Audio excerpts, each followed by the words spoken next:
دیکھیں گے آگے کہ صلاح الدین کیسے ایک حکمت ساز بن کر ابھرتا ہے اور کیسے ایک جنگ ناگزیر ہو جاتی ہے۔ میں صلاح الدین ایوبی قسم کھاتا ہوں، میں بیت المقدس کو کافروں کے ہاتھ سے چھین لوں گا۔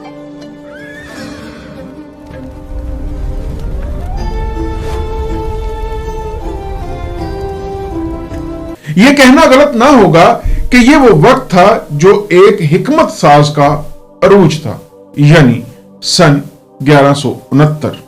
ہمارے سردار صلاح الدین ایوبی کافروں سے بیت المقدس لے کر رہیں گے۔ شہر ہے مصر، اور ایک نوجوان جسے ابھی تک تاریخ نے مکمل طور پر پہچانا نہیں تھا، اب ایک عظیم سلطنت کا وزیر بن چکا تھا۔ جی ہاں، صلاح الدین ایوبی۔ لیکن ناظرین، سوال یہ ہے کہ کیا وہ واقعی اس منصب کے لیے تیار تھا اس وقت، یا وہ خود بھی نہیں جانتا تھا کہ وہ کس راستے پر چل پڑا ہے؟ جب صلاح الدین مصر پہنچا تو یہ ایک طاقتور سلطنت بالکل نہیں تھی، یہ تو ایک کمزور ہوتی ہوئی خلافت تھی، فاطمی خلافت، جو اندرونی سازشوں، سیاسی انتشار اور معاشی کمزوری کا شکار تھی۔ اور یہی وہ جگہ تھی جہاں سے ایک نیا نظام جنم لینے والا تھا۔ اور پھر آتا ہے 1171۔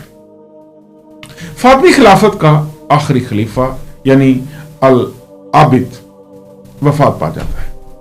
یہ ایک معمولی واقعہ نہیں تھا، یہ ایک دور کا خاتمہ تھا جہاں سے صلاح الدین ایک فیصلہ کرتا ہے کہ جمعے کے خطبے میں فاطمی خلیفہ کا نام ہٹا دیا جاتا ہے اور اس کی جگہ اب عباسی خلیفہ کا نام شامل کیا جاتا ہے، المستعدی۔ یہ صرف ایک مذہبی تبدیلی نہیں تھی ناظرین، بلکہ یہ ایک اعلان تھا کہ مصر اب صرف علاقائی طاقت نہیں ہے۔ چاچا، میں جنگ صرف زمین کے لیے نہیں لڑنا چاہتا۔ باجی، میں جنگ لڑنا چاہتا ہوں بھائی، امت کی عزت کے لیے۔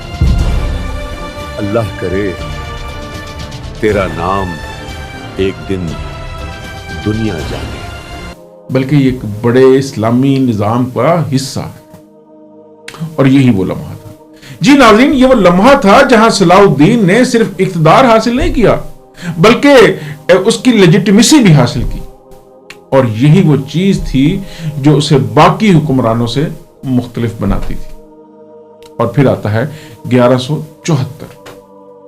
1174 نور الدین زنگی، وہ شخص جس نے اس پورے نظریاتی ڈھانچے کی بنیاد رکھی تھی، وہ ہی دنیا سے رخصت ہو جاتا ہے۔ اور یہ لمحہ خطرناک بھی تھا اور موقع بھی، یعنی شام میں طاقت کا خلا پیدا ہو جاتا ہے، اور اب سوال یہ تھا کہ کون اس خلا کو پر کرے گا۔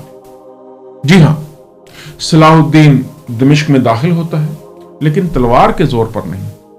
جی ناظرین، تلوار کے زور پر نہیں بلکہ سیاست، حکمت اور صبر کے ذریعے۔ جنگ تلوار سے نہیں، دماغ سے جیتی جاتی ہے۔ ناظرین، یہاں ایک نقطہ بہت ہی اہم ہے جسے جاننا ضروری ہے کہ صلاح الدین نے کبھی جلدی نہیں کی۔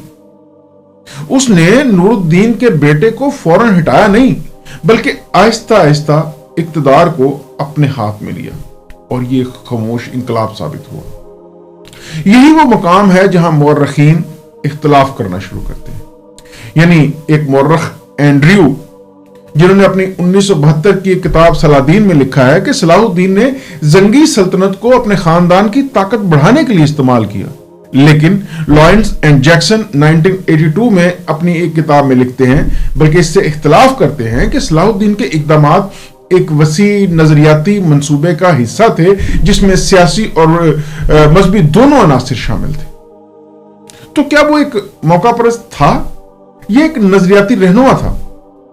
شاید دونوں کا امتزاج، اور یہی بات اسے پیچیدہ بناتی ہے۔ پھر آتا ہے ناظرین 1175۔ 1175 عباسی خلیفہ صلاح الدین کو باضابطہ طور پر سلطان کا لقب دیا جاتا ہے۔ ہمارے سلطان صلاح الدین ایوبی۔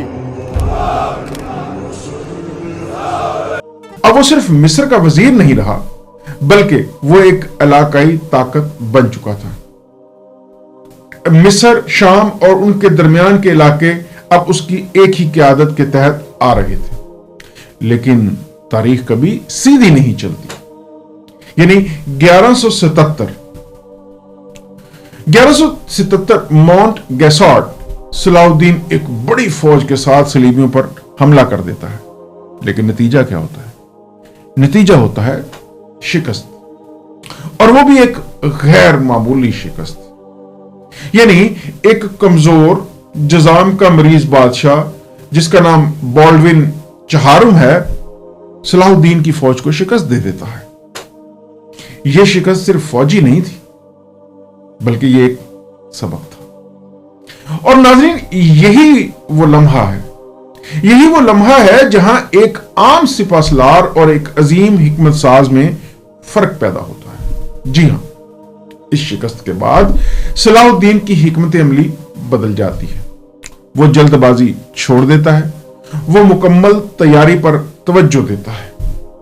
اور اس حوالے سے بہاؤالدین ابن شداد لکھتے ہیں کہ سلطان ہر معاملے میں صبر سے کام لیتے تھے، اور جب تک مکمل تیاری نہ ہو جاتی اقدام نہیں کرتے تھے۔ اور یوں اب آتا ہے 1169، جیکبس فورڈ، جیکب کا قلعہ۔ اللہ کی قسم کھاتا ہوں، جب تک میں اس ظالم کو اپنی تلوار سے سزا نہ دوں میں چین سے نہیں بیٹھوں گا۔ اس بار نتیجہ بالکل مختلف، یعنی صلاح الدین صلیبی قلعے کو تباہ کر دیتا ہے۔ ہم تلوار سے نہیں ایمان سے جیتیں گے، یاد رکھو باٹ، اگر دل میں تقویٰ ہے تو فتح ہماری ہے۔ یہ صرف ایک فتح نہیں تھی، یہ ایک اعلان تھا کہ ہم نے اپنی غلطیوں سے سیکھ لیا ہے۔ اور اسی دوران صلیبی دنیا کے اندر ایک خاموش ٹوٹ پھوٹ جاری تھی۔ جی ہاں، اب بات کرتے ہیں گائے آف لیزیگون، ریمنڈ سوم آف طرابلس، ریمنڈ III آف ٹریپولی۔ دونوں کے درمیان اختلافات پیدا ہو جاتے ہیں، فیصلے جذبات میں کیے جا رہے ہیں۔ ریمنڈ ایک تجربہ کار سیاستدان تھا، وہ جانتا تھا کہ صلاح الدین کو کیسے روکا جا سکتا ہے۔ اس نے مشورہ دیا کہ جنگ سے بچو، لیکن اس کی بات نہیں مانی گئی۔ اور پھر آتا ہے 1185، بالڈون چہارم مر جاتا ہے، اور اس کے ساتھ ہی صلیبی ریاست کی سب سے بڑی قوت بھی ختم ہو جاتی ہے۔ ناظرین، اب قیادت کمزور ہے اور فیصلے غلط ہاتھوں میں ہیں، لیکن صلاح الدین صرف جنگ نہیں لڑ رہا تھا، وہ ایک اور محاذ پر بھی کامیاب ہو رہا تھا۔ یہ کون سا محاذ تھا ناظرین؟ یہ محاذ تھا علماء کو ساتھ ملانا۔ جی ہاں، خطبات کے ذریعے عوام کو متحرک کرنا، شاعری کے ذریعے عوام میں جذبہ پیدا کرنا۔ اور یہ صرف فوجی مہم نہیں تھی، یہ ایک نظریاتی تحریک بن چکی تھی، ایک مضبوط نظریاتی تحریک۔ اور یہاں ایک حقیقت جسے بہت سارے لوگ اکثر نظر انداز کر دیتے ہیں، وہ یہ کہ صلاح الدین ایوبی عرب نہیں تھا، وہ ایک کرد تھا، وہ ایک کرد خاندان سے تعلق رکھنے والا شخص تھا۔ اور یہ ایک تاریخی ستم ظریفی ہے کہ عرب دنیا کا سب سے بڑا ہیرو اب عرب نہیں تھا۔ ناظرین، ایک اور حقیقت وہ یہ کہ صلاح الدین نے اپنی دولت، اپنی فوج اور اپنے نظریے پر خرچ کر دی۔ بہاؤالدین ابن شداد لکھتے ہیں کہ جب سلطان کا انتقال ہوا تو ان کے پاس اتنی رقم بھی نہ تھی کہ ان کی تدفین کے اخراجات پورے کیے جا سکیں۔ آج سے مصر میں کوئی بھوکا نہیں سوئے گا، یہ ملک تلوار سے نہیں انصاف سے چلے گا۔ اور یہ وہ شخص تھا جس نے سلطنت بنائی لیکن اپنے لیے کچھ نہیں رکھا۔ اس کے اپنے ہاتھ خالی تھے، اس کا اپنا خزانہ خالی تھا، اور جو کچھ تھا وہ اپنی فوج پر خرچ کر چکا تھا۔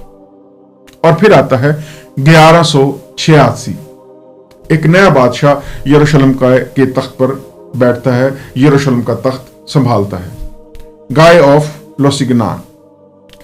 ناظرین، ایک کمزور قیادت، ایک تقسیم شدہ ریاست اور ایک طاقتور صبر کرنے والا دشمن،